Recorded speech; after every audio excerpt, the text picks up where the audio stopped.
भगवती जगदंबेची काल घटस्थापना केली, घट मांडलाय. तुमच्याकडे घट कशाचा मांडला जातो? घट गाडग्याचा. गाडग सुगड मडक. गाडगच का मांडलं जातं?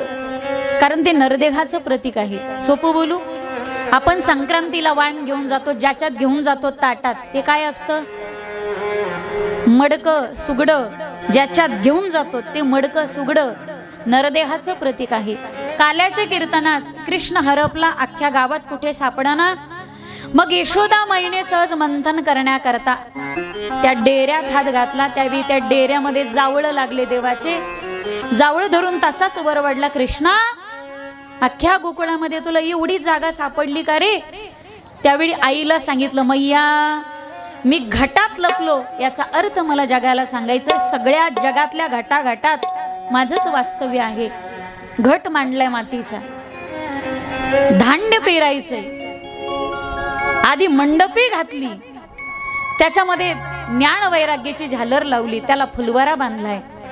आता अनेक ठिकाणी वेगवेगळ्या पद्धती असतात. लोखंडी मंडप घातला जातो, आपल्याकडे नाही घातला जातो. फुलवरा बांधला जातो, त्याला झालर लावली जाते विवेक वैराग्याची. प्रत्येक गोष्टीचं काय रिझन?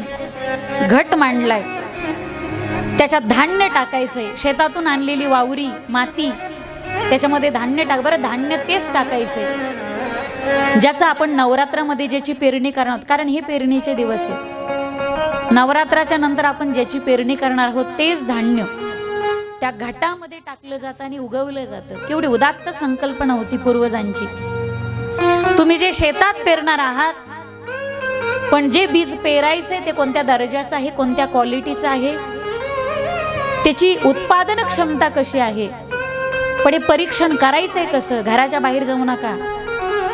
घरापर्यंत सगळ्या सुख सुविधा उदात्त संकल्पना आमच्या पूर्वजांनी आणून दिल्या. घरात पेरा, बघा कसं उगतंय.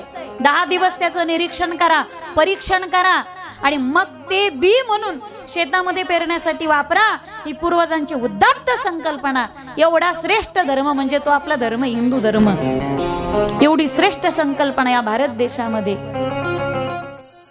बरं, ते धन उगतं, वाऱ्यावर डुलतं, त्याला चमचाने पडीने पाणी घालायचे.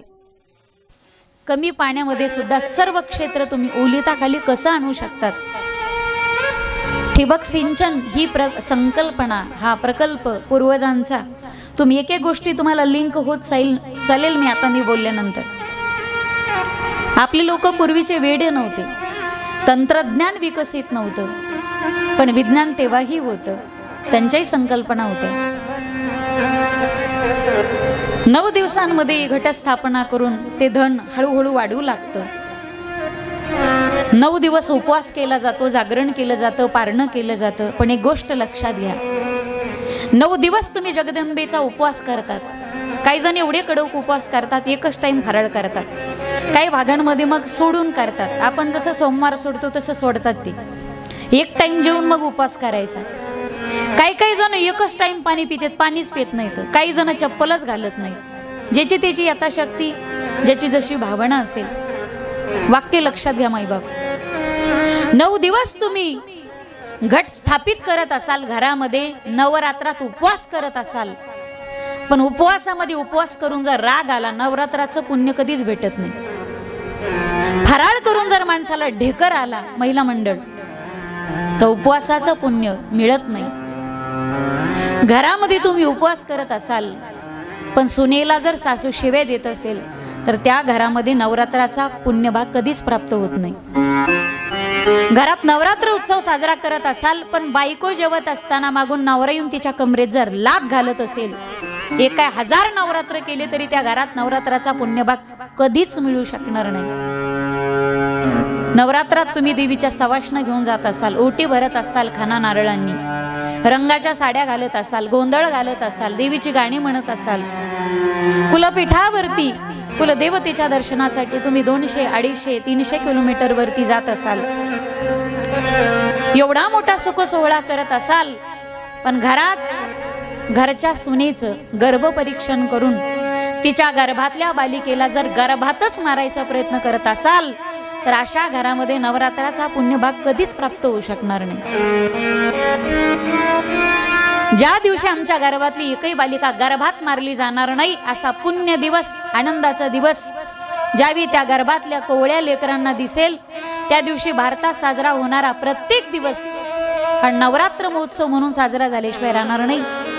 ज्या दिवशी या भारत देशातील एकही विवाहिता हुंड्यासाठी तिचा कधी बळी घेतला जाणार नाही, त्या दिवशी साजरा होणारा प्रत्येक दिवस हा नवरात्र महोत्सव म्हणून साजरा झाल्याशिवाय राहणार नाही। जोपर्यंत या भारत देशातली एकही वृद्धा माता वृद्धाश्रमाच्या दारापर्यंत जात नाही, ज्या दिवशी त्या दारात जाणं तिचं बंद होईल, त्या दिवशी साजरा होणारा प्रत्येक दिवस भारतात नवरात्र महोत्सवच असेल। ज्या दिवशी आमच्या भारत देशातील एकही मुलगी रस्त्याने तिच्यावरती अतिप्रसंगासारखी वेळ येणार नाही, तिचा विनयभंग होणार नाही, छळ होणार नाही, बलात्कारासारखी वेळ तिच्यावरती येणार नाही, तो दिवस भारत देशामध्ये प्रत्येक दिवस नवरात्र महोत्सव म्हणूनच साजरा होईल। हा समाज म्हणतो की पोरीवरती बलात्कार होतो यासाठी त्यांचे कपडे जबाबदार आहे, वाक्य काळजात उतरून घ्या माईबाप। पोरीवरती अत्याचार अन्याय अतिप्रसंग होतात यासाठी ना तिची कपडे जबाबदारी, ना तिची जात जबाबदारी, ना तिचा धर्म जबाबदारी, ना तिचं वय जबाबदारी। ती 50 वर्षाची म्हातारी असली काय, 25 वर्षाची तरुण असली काय, 5 वर्षाची चिमुरडी असली काय, तिनं साडी घालू द्या, तिनं नववार साडी घालू द्या, तिनं पंजाबी ड्रेस परिधान करू द्या अथवा तिनं वेस्टर्न पॅटर्न परिधान करू द्या, तरी सुद्धा तिच्यावर अतिप्रसंगासारखी वेळ येते। ती हिंदू असली काय, ख्रिश्चन असली काय आणि मुस्लिम असली काय, तरी तिच्यावर अतिप्रसंगासारखी वेळ येते। कारण दोष स्त्रियांच्या ना कपड्याचा आहे, ना त्यांच्या धर्माचा आहे, ना त्यांच्या वयाचा आहे, मग दोष आहे कोणाचा? अरे दोष समाजामध्ये वासनेने बरबटलेल्या त्या अपवित्र नजरेचा आहे, ज्या नजरे स्वतःची माय माय दिसू शकत नाही, ज्या नजरेमध्ये स्वतःची बहीण बहीण दिसू शकत नाही। 9 दिवस पूजा करू नका असं म्हणणार नाही गड्या माईबाप, 9 दिवस पूजा करा, पण इतर वेळी सुद्धा माझी विनंती असेल, रक्षाबंधन झाला तर भाऊबीजेचा सण येणारी माझी विनंती प्रत्येक स्त्रियांना, तुमच्या काहींच्या मी नातीच्या वयाची, काहीच्या मुलीच्या वयाची, काहीच्या बहिणीच्या वयाची, इकडे काही आजोबाच्या, काही वडिलांच्या, काही भावाच्या वयाचे, या 7 दिवसामध्ये मला तुमची नात, तुमची पोरगी, तुमची बहीण समजून तुमच्या पदरात घ्या माईबाप, पण माझ्या बोलण्याचा राग येऊ देऊ नका गडे। प्रत्येक बहिणीने रक्षाबंधनला भाऊबीजेला ओवाळताना तिच्या भावाकडे एकच ओवाळणी मागायची, दादा महागडा मोबाईल नको, ना तोळ्याचा दागिना नको, महागडी साडी नको, तुला द्यायचं असेल ना एकच दे रे राजा।